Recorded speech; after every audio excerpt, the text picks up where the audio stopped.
Hello. ওকে, আমরা আজকে যে টপিকটা আলোচনা করব সেটা হচ্ছে ওয়ার্ক প্লেস কনফ্লিক্ট এবং সেই কনফ্লিক্ট কিভাবে রেজলিউশন করা যায়। So the topic of discussion হচ্ছে work place conflict and conflict resolution.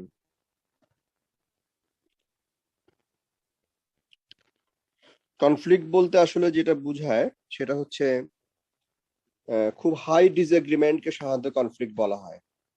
মানুষ সব বিষয়ে একমত হবে এমন না, কিন্তু সেটা যখন খুব হাই লেভেলে চলে যাওয়ার সম্ভাবনা থাকে অথবা হাই লেভেলে চলে যায় তখনই আমরা সেটাকে কনফ্লিক্ট বলে থাকি। So it's conflict is actually a high level of disagreement. Work প্লেসে যখন কনফ্লিক্ট হয় সেটা কাজের ক্ষতি করে, কাজের কালেকটিভ ওয়ার্ক হলে প্রপার আউটপুট পাওয়া যায় না, অনেক সময় মোরালকে ডাউন করে। হ্যাঁ, so there are lot of downside of work place conflict. Work environment তখন বেটার মনে হয় না, টিম স্পিরিট কমে যায়, মোরাল ডাউন হয়ে যায়।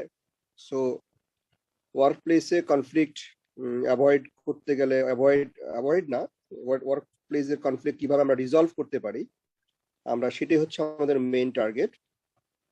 কিন্তু তার আগে আমাদের যেটা বুঝে নিতে হবে যে ওয়ার্ক প্লেসে কি ধরনের কনফ্লিক্ট হতে পারে। সরি।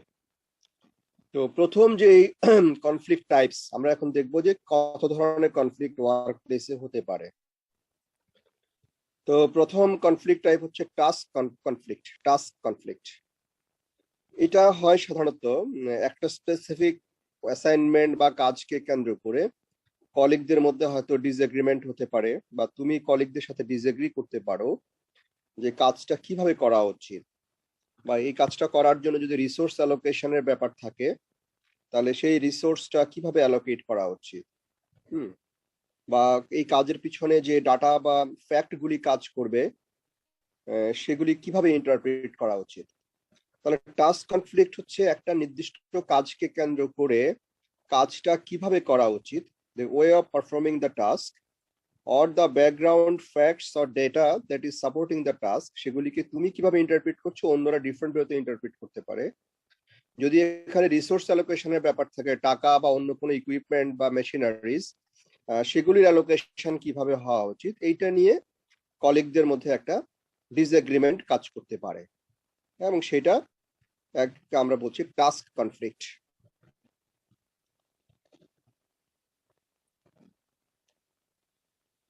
তো এর বাইরে হতে পারে রিলেশনশিপ কনফ্লিক্ট। রিলেশনশিপ কনফ্লিক্টটা সাধারণত পার্সোনালিটি কনফ্লিক্ট বা ব্যক্তিগত স্টাইলের কনফ্লিক্ট হয়ে থাকে। এটা রিলেশনশিপ কনফ্লিক্টটা যেমন একজন কলিগের ড্রেস আপ হয়তো তোমার কাছে ফর্মাল ড্রেস মনে হচ্ছে না ওয়ার্কিং এনভায়রনমেন্টের জন্য, অথবা তোমার কাছে মনে হচ্ছে যে তোমার কাছে যে মেইলগুলি আসে তুমি চিন্তা করো যে আমি এটা দিনের শেষের একটা ঘন্টা আমি হাতে রাখবো, আমি বিজনেস মেইলগুলি রিপ্লাই করে দেব। তোমার কলিগ চিন্তা করতে পারে যে না, মেইল যখনই আসবে তখনই সেটা রিপ্লাই করে দেওয়া ভালো, সে কন্টিনিউয়াসলি ইমেইলে লগ ইন থাকতে চেষ্টা করতে পারে। তো এই বিষয়গুলির মধ্যে এক ধরনের পার্সোনালিটি অথবা স্টাইলের ব্যাপার আছে।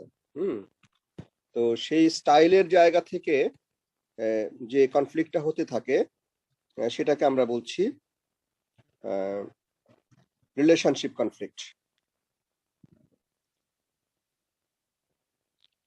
So relationship conflict is not about particular task, এটা হচ্ছে পার্সোনালিটি কনফ্লিক্ট অথবা স্টাইল কনফ্লিক্ট থেকে এটা হতে পারে।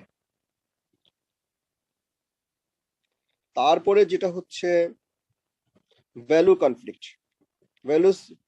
ভ্যালু কনফ্লিক্ট গুলি বিবিধ কারণে হয়, কারণ ওয়ার্ক প্লেসে আমরা সবসময় পেসিভ থাকি না, ইভেন পেসিভ ওয়ার্ক প্লেসও এটা হয়। পেসিভ বলতে আমরা এখানে যেটা মিন করছি, আমাদের রিলিজিয়ান, তারপরে পলিটিক্যাল ভ্যালুজ, পার্সোনাল এথিক্স বা সোশ্যাল নর্মস, আমাদের আপব্রিঙ্গিং এর সাথে অনেক ব্যাপার জড়িত থাকে। আমাদের প্রত্যেকেরই একটা পার্সোনাল ভ্যালুজ আছে প্রত্যেকের ভিতরে, যেটা আমরা পেয়েছি আমাদের রিলিজিয়ন থেকে, আমাদের ফ্যামিলি থেকে, আমাদের যে সোসাইটির যে সারাউন্ডিং আমি বড় হয়েছে, আমার কলিগ হয়তো আরেকটা সারাউন্ডিং এ বড় হয়েছে, সেখান থেকে আমার একটা পলিটিক্যাল ভিউজ আছে, তার হয়তো আরেকটা ভিউজ আছে। এগুলিকে কেন্দ্র করে যদি কথা বলার মতো এনভায়রনমেন্ট অফিসের মধ্যে থাকে, সেখান থেকে এক ধরনের কনফ্লিক্ট অ্যারাইজ করে। অথবা যদি এমন হয় যে অফিসে এগুলি এক্সপ্লিসিটলি ডিসকাস করার জন্য অথরিটি থেকে ডিসকারেজ করা আছে, যে ধরনের পলিটিক্যাল বা রিলিজিয়ন ডিসকাশন এগুলি করা যাবে না, তারপরেও অনেক রকম অফিস ডিসিশনের ক্ষেত্রে ভ্যালু সেখানে হাজির হয়ে যায়, হ্যাঁ। সেটা বিবিধ সময়ে বিবিধ ডিসিশনের ব্যাকগ্রাউন্ডে পার্সোনাল ভ্যালুজ অথবা পলিটিক্যাল চয়েস অথবা সোশ্যাল নর্মস বিবিধভাবে দুজন কলিগের চিন্তাকে প্রভাবিত করে, ইভেন অফিস ডিসিশনের ক্ষেত্রে। তখন আমরা এটাকে বলছি ভ্যালু কনফ্লিক্টস। আমরা ইউনিভার্সিটিতে যখন আমরা কাজ করি টিচাররা, তখন দেখা যায় যে অনেক ধরনের কাজের পিছনে আমাদের, যেহেতু এটা একটা ফ্রি জব, ফ্রিলি কমেন্ট করার সুযোগ আছে, হ্যাঁ, সেই ক্ষেত্রে আমাদের অনেকেরই ভ্যালুজ অনেক ডিসিশনকে প্রভাবিত করে। এটা আমি নিজের অভিজ্ঞতা থেকে আমি দেখেছি। এটা এক্সপ্লিসিটলি হয়তো এগুলি ডিসকাস না করলেও একজন কলিগের আচরণ থেকে আমরা বুঝি যে তার একটা পলিটিক্যাল ভিউ আছে বা তার একটা রিলিজিয়াস ভিউর জায়গা থেকে সে কথা বলছিল। সো যেমন আমার একটা ঘটনা মনে আছে যে কোন একটা বিভাগের বিভাগ ডিপার্টমেন্টাল পিকনিকের যে ডেট ফিক্সেশন হচ্ছিল, সেটা আমাদের বিভাগে না। তখন সেখানে একজন বেশ পায়াস কলিগ, উনি অ্যাপারেন্টলি ওনার ড্রেস আপ বা চলাফেরায় ওনাকে পায়াস মনে হয় না, কিন্তু উনি বলে বসতেন যে সেদিন একটা, আমরা জানি যে রিলিজিয়াস প্রোগ্রামের মধ্যে অনেক মাইনর প্রোগ্রাম থাকে, তিনি সেটা কোট করে বসলেন যে ওই দিন তো এই ধরনের একটা রিলিজিয়াস ইভেন্ট আছে, সুতরাং সেদিন যদি পিকনিক আয়োজন করা হয়, এটা ডিনায়াল শো করা হবে ওই রিলিজিয়াস প্রোগ্রামের। That was very minor religious programme. হ্যাঁ, তো এই ধরনের ভ্যালুস কিন্তু অনেকে এক্সপ্রেস করেন। তো এগুলিকে আমরা বলি ভ্যালু কনফ্লিক্ট। তারপরে হচ্ছে ইন্টারডিপেন্ডেন্স কনফ্লিক্টটা, এটা খুবই কমন এবং অনেক সময় এটা ভালো কনফ্লিক্টের জন্ম দেয়। হ্যাঁ, কিরকম, যে আমার কাজের একটা অংশ যদি পারফর্ম করার ক্ষেত্রে অন্য কারোর সাথে ডিপেন্ডেন্স থাকে, তখন এটা ভালো একটা কনফ্লিক্টের জন্ম। যেমন আমাদের প্রফেশনাল ক্ষেত্রে আমরা টিচার হিসেবে আমরা দেখেছি যে আমি হয়তো পরীক্ষা কমিটিতে আছি বা টেবুলেশনের দায়িত্বে আছি, এটা ডিউ টাইমে রেজাল্ট দিতে হবে, এখন আমার কাজটা শুরু করা যাচ্ছে না, কোনো একজন কলিগ হতে একটু লেজি, উনি দেরিতে খাতা দেন, তার মানে এটা একটা ইন্টারডিপেন্ডেন্স কনফ্লিক্ট। আমি টেবুলেশন শুরু করবো কিন্তু উনি এখনো মার্কস দিচ্ছেন না, তখন এইটা কিন্তু একটা কলিগদের মধ্যে একটা কনফ্লিক্ট তৈরি করে, যার কাছে আমি number pi, between the person যে খাতা দেওয়ার কথা, নাম্বার দেওয়ার কথা, আর যে পার্সন যিনি টেবুলেশন করবেন। তো এটা একটা ইন্টারডিপেন্ডেন্স কনফ্লিক্ট। এটা অন্য প্রফেশনের ক্ষেত্রে হতে পারে, যে তোমাকে বলা হলো যে একটা বিষয়ে, একটা টেকনিক্যাল বিষয়ে তোমাকে একটা ডকুমেন্ট প্রিপেয়ার করতে হবে with all graphics and presentation, কিন্তু গ্রাফিক্স এর কাজটা হয়তো একজন ফাইন আর্টস এর লোক করছেন, যিনি এই কোম্পানির পার্ট, ওনার কাজটা উনি কমপ্লিট না করলে, আর আরেকজনকে হয়তো টেক্সট লেখার দায়িত্ব দেওয়া আছে, যিনি খুব ভালো ইংরেজি লেখেন। এখন যার কাছ থেকে টেক্সট পার্টটা আসবে, যার কাছ থেকে গ্রাফিক পার্টটা আসবে, আর তুমি সেটাকে আবার টেকনিক্যালি কোনটা কোথায় ফিক্স হবে, এক ধরনের ল্যান্ডস্কেপ প্ল্যানিং এর মতো তুমি করবে, যে কোন জায়গায় কোন গ্রাফিক্সটা যাবে, কোন জায়গায় কোন টেক্সটটা যাবে। এখন তোমার কাজটা তুমি করতে পারবে না যতক্ষণ না ফাইন আর্টস এর লোকটা ওই ডিজাইন গুলি না দিচ্ছেন, যতক্ষণ না যিনি টেক্সট লেখার দায়িত্বে তিনি টেক্সটটা না দিচ্ছেন। তখন ওনারা যদি ডিলে করে, তোমার সাথে ওনার এক ধরনের কনফ্লিক্ট হবে। এটাকে আমরা বলছি ইন্টারডিপেন্ডেন্স কনফ্লিক্ট, কারণ আমার কাজটার জন্য আমি অন্যদের কাজের পারফরমেন্সের উপর ডিপেন্ডেন্ট। তারপরে হচ্ছে ইস্যুজ উইথ লিডারশিপের কনফ্লিক্ট হচ্ছে এরকম যে একজন বস বা ম্যানেজারিয়াল পজিশনে আছেন, তিনি হয়তো খুব টাফ বস। এখন দেখা গেল কোনো কোনো কলিগ সেটা লাইক করতে পারে যে ওনার টাফনেস আমাদের পছন্দ, উনি চাপ দেন বলে আমরা কাজ করতে পারি। আবার কেউ মনে করতে পারে যে না, উনি এভাবে চাপ দেন, এটা খুবই আর সারাক্ষণ বসিং এর মধ্যে রাখেন। সো একজন লিডারকে ইভালুয়েট করার ক্ষেত্রে যারা তার অধীনে কাজ করছেন, তাদের মধ্যে এক ধরনের কনফ্লিক্ট কাজ করতে পারে। তো এটাকে আমরা বলছি leadership issues with leadership conflict বলা ঠিক হবে না। লিডারশিপ কনফ্লিক্ট বললে বোঝা যায় লিডারদের মধ্যে লিডারশিপ পাওয়া নিয়ে কোনো কনফ্লিক্ট আছে। তাহলে মোটামুটি আমরা বেশ কয়েক ধরনের কনফ্লিক্টের কথা বললাম ওয়ার্ক প্লেস কনফ্লিক্টে। তো ফার্স্ট ওয়ান আমি আবার রিপিট করছি, ফার্স্ট ওয়ান হচ্ছে টাস্ক কনফ্লিক্ট, যে একটা নির্দিষ্ট কাজ কিভাবে করা উচিত, অথবা কাজের ব্যাকগ্রাউন্ডে যে ডাটা বা ফ্যাক্ট আছে সেগুলিকে কিভাবে ইন্টারপ্রিট করা উচিত, অথবা কাজ করার জন্য মানি বা আদার রিসোর্স অ্যালোকেশনের প্রয়োজন থাকলে সেটা কিভাবে করা উচিত। এই কাজ করার যে প্রক্রিয়া বা কাজের ব্যাকগ্রাউন্ড ডাটাকে অথবা ফ্যাক্টকে ইন্টারপ্রিট করার যে প্রক্রিয়া, এগুলি নিয়ে যখন বা কাজ করার ক্ষেত্রে যে রিসোর্স অ্যালোকেশন, তাকে কেন্দ্র করে যখন কলিগদের মধ্যে ভিন্ন মত তৈরি হয়, এবং আমি আবারও বলছি যে শুধু ভিন্ন মতকে কনফ্লিক্ট বলা যাবে না, মাইল্ড ভিন্ন মতকে কনফ্লিক্ট বলা না। এটা যখন একটা সার্টেন লেভেলে চলে যায়, স্ট্রং ডিসএগ্রিমেন্ট হয়, তখনই সেটাকে আমরা কনফ্লিক্ট বলছি। সো এটাকে আমরা বলছি টাস্ক কনফ্লিক্ট। একটা নির্দিষ্ট কাজের কি প্রক্রিয়ায় পারফর্ম করা হবে এবং তার সাথে অ্যালাইড যে জিনিসগুলি আছে, ফ্যাক্টস, ডেটা, মানি অ্যালোকেশন, আদার রিসোর্স অ্যালোকেশন, এগুলিকে ইন্টারপ্রিট করার ক্ষেত্রে কলিগদের মধ্যে যখন ভিন্ন মত হয়, এবং হওয়া খুবই স্বাভাবিক, আমরা জানি এটা হয়, এটাকে আমরা বলছি task conflict. So first one is task conflict. Second one হচ্ছে রিলেশনশিপ কনফ্লিক্ট, যেটাকে আমি বলছি টাস্ক কেন্দ্রিক না, এটা হচ্ছে দুজন পার্সনের পার্সোনালিটি এবং স্টাইল কেন্দ্রিক।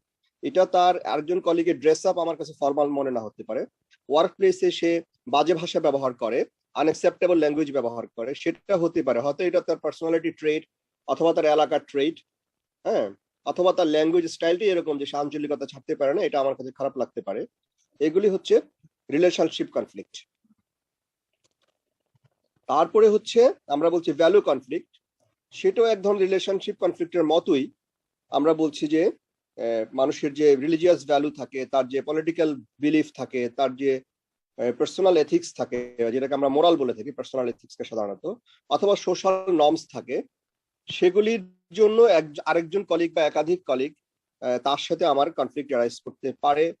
এটা কিছুটা পার্সোনালিটি কনফ্লিক্ট লেভেলও হতে পারে, যেটা একটু আগে বলেছি, আবার যেটা রিলেশনশিপ কনফ্লিক্ট যেটা, অথবা অনেক সময় হয় যে সাইলেন্টলি এটা ব্যাকগ্রাউন্ডে কাজ করে, অনেক রকম ডিসিশন নেওয়ার ক্ষেত্রে দেখা যায় তার রিলিজিয়াস ভ্যালুজ সেখানে কাজ করে আমার আরেকজন কলিগের, অথবা তার পলিটিক্যাল ভিউজটা সেখানে কাজ করে, অথবা তার সোশ্যাল নর্মস গুলি, যেভাবে তার আপব্রিঙ্গিং হয়েছে, সেগুলি অনেক সময় ইনস্টিটিউশনাল ডিসিশনের ক্ষেত্রে আমার সাথে আমার কলিগের বা একাধিক কলিগের আমার ভ্যালু কনফ্লিক্ট হতে পারে। এক্সপ্লিসিটলি আমরা পলিটিক্যাল ডিসকাশন বা রিলিজিয়াস ডিসকাশন করি বা না করি, এটা কাজ করে। আপনার ইন্টারডিপেন্ডেন্সটা তো বললামই, যে কারো কাজের শেষ করার উপর যদি আমার কাজ শুরু করা ডিপেন্ড করে, তাহলে ডেফিনেটলি এটা ইন্টারডিপেন্ডেন্স কনফ্লিক্ট হবে। যদি আমার উপর চাপ থাকে যে আমার কাজটাও আমাকে ডিউটি আমি করতে হবে, এখন ওদের পার্ট ওরা কমপ্লিট না করলে আমি কিন্তু করতে পারবো না, হ্যাঁ, সেটার উদাহরণ আমরা দিয়েছি। লিডারশিপ কনফ্লিক্টের ক্ষেত্রে আমরা বলেছি একই বসকে টাফনেসের জন্য কারো ভালো লাগতে পারে, আমার কাছে মনে হতে পারে যে উনি অলওয়েজ বসিং করে বেড়ান। সুতরাং এটা নিয়ে মতামতের ভিত্তিতে আমাদের কলিগদের মধ্যে একটা কনফ্লিক্ট কাজ করতে পারে। কেউ তাকে খুব অ্যাকসেপ্টেবল বস মনে করতে পারে, কেউ তাকে মনে করতে পারে যে ইজ ভেরি টাফ বস এবং এতটা টাফনেস ইজ নট অ্যাকসেপ্টেবল। এখন এই কনফ্লিক্ট গুলি কেন আমরা গুরুত্ব দিচ্ছি, এগুলিকে আমরা রিজলভ করতে চাই, কারণ আমরা জানি যে কনফ্লিক্ট রিজলভ যদি আমি না করি, যেটা আমি আবার রিপিট করছি, তাহলে আমরা যদি টিম ওয়ার্ক করি তাহলে সেখানে টিম স্পিরিট ডাউন থাকবে, কারণ টিমে 5 জন কাজ করে, 5 জনের 5 রকম মতামত, এবং কেউ কারোর সাথে একমত না হয়ে মন খারাপ করে আমরা কাজ করছি একসাথে, কিন্তু আমরা আসলে একমত যেতে পারছি না। কখনো কখনো শাউট ব্যাক হচ্ছে, কখনো কখনো বুলিং হবে, হ্যাঁ, কখনো টন্টিং হবে।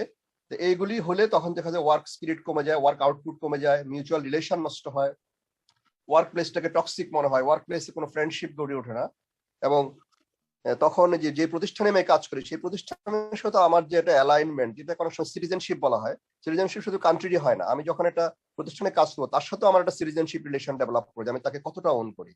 কিন্তু ওয়ার্ক প্লেস যদি এরকম টক্সিক হয়ে যায় কলিগদের কনফ্লিক্টের কারণে, তখন কিন্তু সেটা আর সিটিজেনশিপটাও ঠিক মতো ডেভেলপ করে না, মনে হয় যে চাকরিটা কখন ছেড়ে চলে যাব। হ্যাঁ, তো সেজন্য ওয়ার্ক প্লেসের কনফ্লিক্ট গুলো রিজলভ করা দরকার। এখন রিজলভ করতে গেলে দুটা ব্যাপার আছে, একটা হচ্ছে ম্যানেজার যারা সিনিয়র থাকেন তাদের রোল থাকতে পারে, একটা জিনিস ম্যানেজারিয়াল রোলে যারা থাকবেন, আবার আমি নিজে থেকে চিন্তা করতে পারি আমার কলিগদের সাথে কিভাবে আমি কনফ্লিক্ট রিজলভ করে আমি চলতে পারি। তো কনফ্লিক্ট কিভাবে আমরা রিজলভ করব, কি অ্যাপ্রোচ হতে পারে? তো প্রথমে অ্যাপ্রোচটাই হচ্ছে কনফ্লিক্ট অ্যাভয়েডেন্স।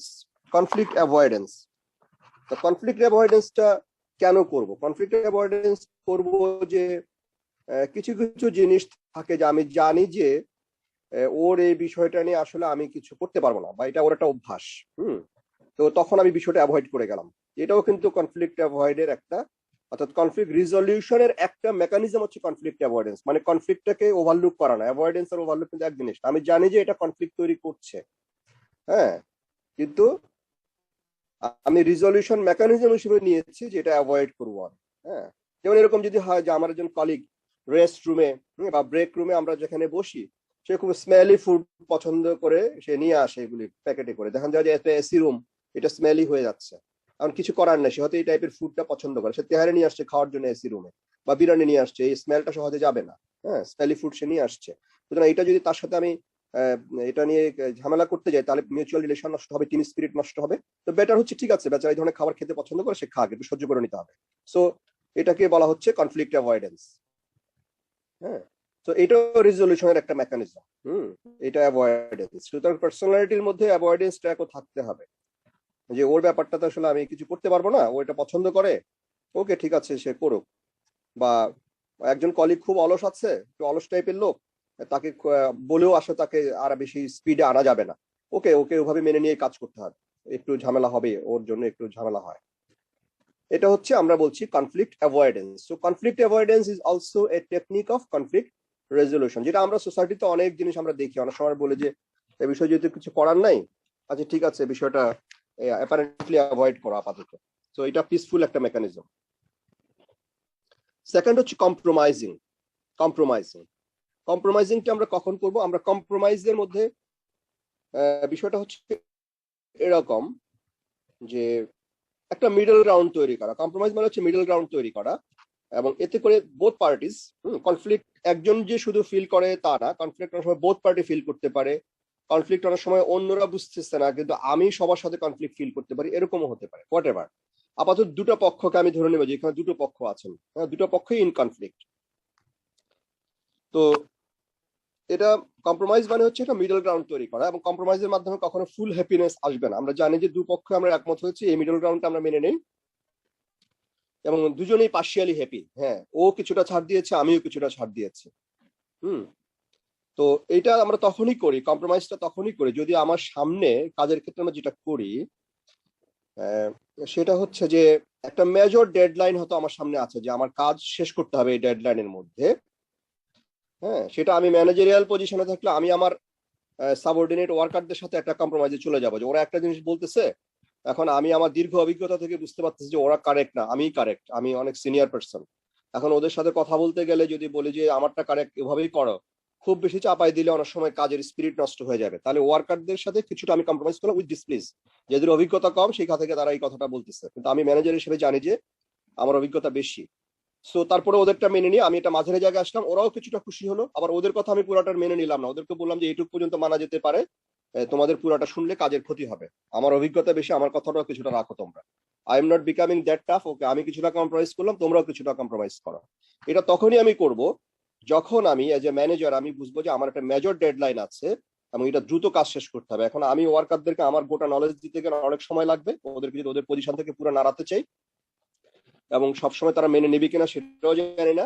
সুতরাং এটা একটা মাঝারি জায়গায় আমরা আসবো, মাঝামাঝি জায়গায়, middle ground. So both parties are partially happy, partially pleased, not fully pleased. এই মেকানিজমটাকে আমি বলছি কম্প্রোমাইজিং। এবং মনে রাখতে হবে কম্প্রোমাইজ তখনই করবো যখন খুবই মেজর ডেডলাইন সামনে আছে, হ্যাঁ, দুই পক্ষই কিছুটা ছাড় দিব। ওকে, তারপরে আসছে কম্পিটিশন। কম্পিটিশনও একটা কনফ্লিক্ট রেজলিউশনের মেকানিজম। কম্পিটিশনটা কি? একটু আগে আমরা যে কম্প্রোমাইজের কথা বললাম তার ঠিক উল্টা শব্দ হচ্ছে কম্পিটিশন, এবং শুনলেই মনে হতে পারে যে এটা তো কনফ্লিক্ট আরো বাড়াবে।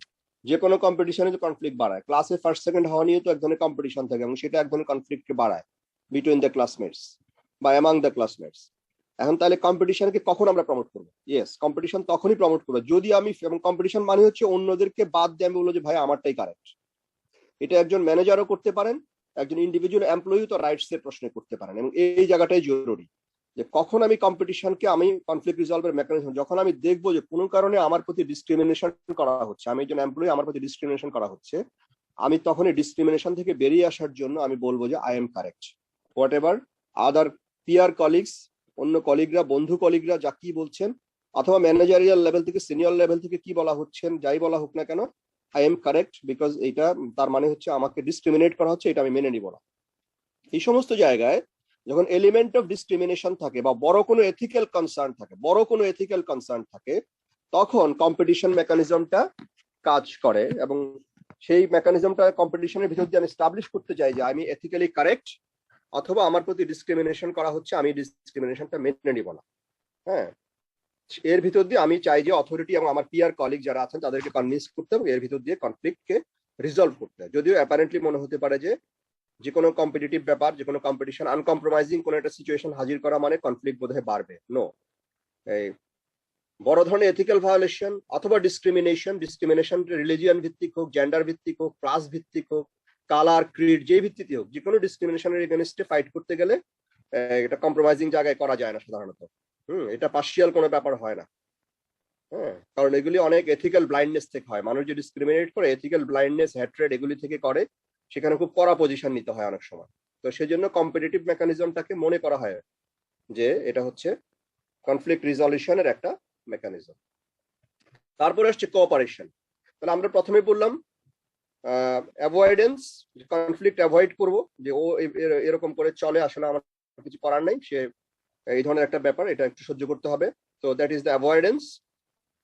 তারপরে হচ্ছে কম্প্রোমাইজিং, আমরা একটু আগে বললাম যে মিডল গ্রাউন্ডে চলে আসা দুই পক্ষই, এবং সেটা খুব শার্প ডেডলাইন সামনে থাকলে ম্যানেজারিয়াল লেভেল, ওয়ার্কার্স লেভেলের সাথে কম্প্রোমাইজ করে, ওয়ার্কার লেভেলও তাদের ভিউটা একটু ছাড় দেয় যে না, আমার ম্যানেজারের সাথে যদি আমি অ্যালাইন না করি কাজটা তো হবে না, তখন তো সবারই ক্ষতি। বাট বোথ পার্টি একটু ডিসপ্লিজ থাকে, পার্শিয়ালি প্লিজও বলতে পারো বা একটু ডিসপ্লিজ থাকেই পুরোপুরি। আর কম্পিটিশনের কথাও বললাম আমরা, আরেকটা মেকানিজম, সেটা আমি বলছি ডিসক্রিমিনেশন বা বড় ধরনের এথিক্যাল ভায়োলেশনের ক্ষেত্রে আমি স্ট্রং পজিশন নিব এবং এটাকে রিজলভের মেকানিজম মনে করবো। Now come to the point of cooperation. Cooperation মানে হচ্ছে, এখন আমরা যে কম্প্রোমাইজের ক্ষেত্রে যেরকম both party partially pleased and partially displeased, কিন্তু মিডল গ্রাউন্ডে আসতে হয়েছে কেন? সামনে একটা বড় ডেডলাইন আছে, সুতরাং খুব বেশি ঝামেলায় কোনো পক্ষে জড়ানো যাবে না, না ম্যানেজমেন্ট না ওয়ার্কার্স। হ্যাঁ, অথবা আমি নিজে আমার আরেকজন কলিগের সাথে জড়াবো না, যদি ইন্ডিভিজুয়াল লেভেলে চিন্তা করি যে দুজনের হাতে একটা কাজ আছে, সিনিয়রকে রিপোর্ট করতে হবে কত দ্রুত কাজটা শেষ করেছে, এখন দুই বন্ধু বা দুই কলিগ এই কনফ্লিক্টে গেলে হবে না, কম্প্রোমাইজে আসো, তুমি একটা ভাবো আমি একটা ভাবি, ঠিক আছে, মাঝামাঝি আসো, নাহলে বস কিন্তু ডিউ টাইমে ধরবে। ওকে, সো এটা পার্সোনাল দুজন ইন্ডিভিজুয়াল লেভেলে হতে পারে কম্প্রোমাইজ, বস ভার্সেস ওয়ার্কার্স লেভেলেও হতে পারে। কোঅপারেশন লেভেলে যদি আমরা আসি, কোঅপারেশন লেভেলটা হচ্ছে প্রত্যেক পক্ষকেই খুশি থাকতে হবে সুন্দর করে, এটাকে বলা হচ্ছে কোঅপারেশন। কম্প্রোমাইজে প্রত্যেক পক্ষ পার্শিয়ালি হ্যাপি থাকে, কিন্তু কোঅপারেশনে ফুল হ্যাপি হবে। এবং এটা আমরা তখনই করি যখন ডেডলাইনটা অনেক পিছনে থাকে, অনেক স্টেক হোল্ডার থাকে, অনেক স্টেক হোল্ডারের মধ্যে সবাইকে আমরা হ্যাপি রাখতে চাই, তখন আমরা যেটা করি কোঅপারেশন মেকানিজমে যাই। হ্যাঁ, তো আমাকে পর্যাপ্ত সময় বরাদ্দ করা থাকে, সবার সাথে কথা বলার সুযোগ থাকে, তখন আমরা কোঅপারেশন মেকানিজমে যাই যে সবাইকে কি করে হ্যাপি করা যায়। একটা অফিসের জন্য যদি একটা আইটি সিস্টেম ডেভেলপ করতে বলা হয়, যেটা ইউজার ফ্রেন্ডলিও হবে, আবার অফিসের সেফটি সিকিউরিটি রক্ষা হবে, তো এইটা আবার কমপ্লায়েন্ট হতে হবে অনেকগুলি পক্ষের সাথে। হ্যাঁ, এটা হতে একটা কমন অ্যাডমিনিস্ট্রেটিভ সফটওয়্যার, সেখানে ফাইন্যান্স ডিপার্টমেন্ট, এইচআরএম ডিপার্টমেন্ট, তারপরে যারা সিকিউরিটি মেনটেন করে তাদের সবার সাথে এটা কমপ্লায়েন্ট হতে হবে, আবার ইউজার ফ্রেন্ডলি হতে হবে। তো এগুলি করতে গেলে দেখা গেল যে আমার লম্বা সময় দেওয়া হচ্ছে, প্রত্যেকের সাথে কথা বলে তার কি স্টেক আছে সেটা জেনে নিলাম, জেনে নিয়ে চমৎকার ভাবে কাজটা করলাম যাতে সবাই হ্যাপি হলো। যেমন আমি যেখান থেকে তোমাদেরকে পড়াচ্ছি সেখানে হসপিটাল আইটির একটা উদাহরণ দেওয়া আছে। হসপিটালের জন্য একটা আইটি সিস্টেম ডেভেলপ করতে গেলে দেখা গেল যে ডক্টরদের জন্য এটা ইউজার ফ্রেন্ডলি হতে হবে, আবার ম্যানেজমেন্ট চাচ্ছেন যে এটা সিকিউর সিস্টেম যাতে হয়, রোগীদের ডাটা যাতে কোনো কারণে আউট না হয়। সো একদিকে সিকিউরিটি, আরেকদিকে হচ্ছে ইউজার ফ্রেন্ডলিনেস। তাহলে এক ডক্টরদের সাথেও কথা বলতে হবে তারা যাতে ইজি ফিল করেন ইউজ করার ক্ষেত্রে, আবার ম্যানেজমেন্টের একটা রিকোয়ারমেন্ট আছে যে এটা খুব সিকিউর সিস্টেম হতে হবে। তো এইগুলি যাদেরকে ডেভেলপমেন্টের দায়িত্ব দেওয়া হবে এই আইটি সিস্টেমটা, তখন কিন্তু তারা এই প্রত্যেকটা স্টেক হোল্ডারের সাথে কথা বলে একটা কোঅপারেশনের ভিত্তিতে তারা কাজটা করবেন এবং তাতে প্রত্যেক পক্ষে প্লিজড হবে। এখানে কম্প্রোমাইজের কিছু না, এটা কোঅপারেশন, এখানে কোনো মিডল গ্রাউন্ডের ব্যাপার নেই, প্রত্যেকে কি কি চায় এটাকে কিভাবে অ্যাকোমোডেট করা যায়, হ্যাঁ, ইনফরমেশন শেয়ারিং এর মাধ্যমে এটা একটা লেভেলে আসা যাবে। লাস্ট লেভেলটা হচ্ছে অ্যাকোমোডেশন। অ্যাকোমোডেশনটা হচ্ছে এক ধরনের কম্প্রোমাইজের মতোই মনে হতে পারে, কিন্তু কম্প্রোমাইজে একটা মিডল গ্রাউন্ড থাকে দুই পক্ষেরই। অ্যাকোমোডেশনটা যেটা হয়, অ্যাকোমোডেশনে এক পক্ষ অনেক সময় গিভ আপ করে, হ্যাঁ, যে ঠিক আছে সে তার মতো করে করুক, এটা নিয়ে আমার কি কারণে গিভ আপ করে, কখনো ফ্রাস্ট্রেশন থেকে গিভ আপ করতে পারে, তবে ফ্রাস্ট্রেশনটাকে আমরা গুরুত্ব দেই না, frustration is a bad thing. হ্যাঁ, আমরা বলবো যে এখানে সেলফলেস একটা অ্যাটিটিউড থেকে, তো সেলফিশ না, সেলফলেস, একটা সেলফলেস অ্যাটিটিউড থেকে সে গিভ আপ করবে যে ঠিক আছে ওর মতো কাজটা করুক, আমার পছন্দ হচ্ছে না কিন্তু আই এম বিকামিং সেলফলেস। হ্যাঁ, so selflessness is not out of frustration, out of frustration কোনো বিহেভিয়ারই ভালো না। আমরা যদি সেলফলেসও হতে চাই এটা কিন্তু খুব রিজনেবল ওয়েতে হতে হবে, যে এই জায়গাটা আমি ছাড় দিলাম, হ্যাঁ, একটা বিগার কস্ট থেকে আমি ছাড় দিলাম। অথবা অনেক সময় পরিস্থিতির কাছে অনেকে আত্মসমর্পণ করে, সিম্পলি গিভ ইন, এই গিভ ইনটাও কিন্তু নেগেটিভ না, গিভ ইনটাও নেগেটিভ না। তাহলে আমি দুইটা জিনিসই বলি। প্রথম কথা হচ্ছে অ্যাকোমোডেশন হচ্ছে সেলফলেস, হ্যাঁ, যে ঠিক আছে তার মতো করে সে করুক, আমার এখানে আমি স্টেক রাখছি না।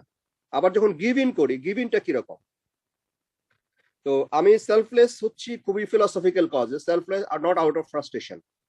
হ্যাঁ, সো এটা ফিলোসফিক্যাল কজ আমি সেলফলেস হব। আর গিভিংটা কি হয়, গিভিংটা অনেক সময় হয় কি খুব ভালো দোকানে বা রেস্টুরেন্টে কাস্টমার যতই ঝামেলাজনক কাস্টমার হোক, তার স্যাটিসফ্যাকশনের জন্য অনেক সময় দেখা যায় যে সেলস ওয়ার্কাররা বা যারা ম্যানেজারিয়াল জায়গায় থাকেন তারা খুবই চেষ্টা করে যে এনু একটু ডিফিকাল্ট কাস্টমার, আচ্ছা ঠিক আছে ওনাকে একটু স্পেশালি টেক কেয়ার করো। সো ওনারা নিজেদের যে স্ট্যান্ড অনেক সময় গিভ ইন করে যে আপনি কিভাবে চান জিনিসটা আমরা এইভাবেই করে দিচ্ছি। সো এই গিভ ইনটা একটা বেটার সার্ভিসের স্বার্থে তারা করে। সো এগুলি হচ্ছে কনফ্লিক্ট রেজলিউশন করতে গেলে আমার পার্সোনাল স্কিল এবং এগুলি আমার পার্সোনালিটি ট্রেটের পার্ট হিসেবে থাকতে হবে।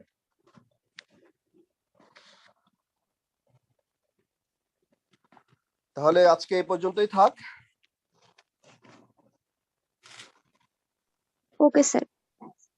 ওকে, আমি লিংকটা পাঠিয়ে দেবো যে তানিমের ইমেল অ্যাড্রেসে, সেখান থেকে তোমরা লিংক পেয়ে যাবে। আগের মেইলগুলি কি পেয়েছো? হ্যাঁ, অনেকগুলি মেইল করেছি, এগুলি সবাই কমন মেইলে পাঠিয়ে দাও, সেখানে রিডিং ম্যাটেরিয়াল আছে, ঠিক আছে? আর আজকের ক্লাসের মেইলটাও আমি কিছুক্ষণ পরে পাঠিয়ে দেবো, ঠিক আছে? Okay, thank you so much for joining.